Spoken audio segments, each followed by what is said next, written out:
xisbiga mucaaradka wadani ayaa waxay sheegeen in maarayaha wakaalada biyaha ee Somaliland uu xiray mas'uul ka tirsan xisbiga wadani sida uu ku soo warramay wariyahina magaalada Hargeysa Caydarus Beershiya.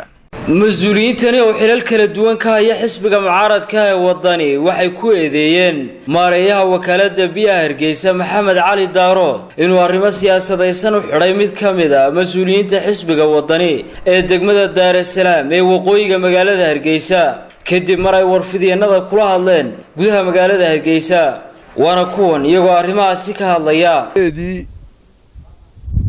إن كان ماريها وكحري إنن تاجرسن حسب وطني وكحري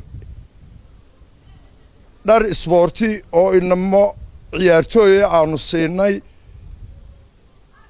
إن ويري لقما بحين كرو مش أسياني إيه حرنت حتى ما وحي سويدين له إنن كا سيد اللي أوجي هاي مقالة هرجيس وي بيلا هاي waxay isweydiin leh inankiinu siyaasi noqday oo xusbiga kulmiye uu u shaqeeyo oo biyihii dadkii ay araadan yihiin oo ka eedeynaya maarayaha wakaalada biyaha Hargeysa oo shaqadii loo diray aan garanay oo inankii xusbiga wadani u joogay degmada Daar Salaam ku xulay garamaan iyo cadaalad dar ku doonayna inuu ku khasbo xusbiga waxaan leeyahay ماري شقادة هذا قصو.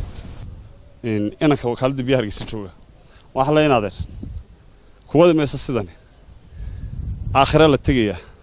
والله حسابين دونا. والإله كبق. وأمة هذا أبق. وإن اللي يرى بعته مستقبل خاك سياسة أبق. ومارين ألمات هاي بأيمن دونته. كده تحدي قال. جيسي سمراء ورفدي نضل حرير ماريها وكالة بيها محمد علي دارود وحوش شيء. inuu jiro ninkaasi la xidhay balse aan loo xidhin arrimo siyaasadeysan sida ay sheegeen mas'uuliyiinta xisbiga wadani ee loo xidhay arrimo amniga ku saabsan kadib markii uu calamageeyay goobo shaqada biyo ballaarintu ka socoto oo ka caagan siyaasadda xilligan isla markaasina hadda la sii daayay mas'uulkaasi Caydarus Cabdillah Ismaaciil Beershiya telefishinka caalamiga ee Somali Cable Hargeysa.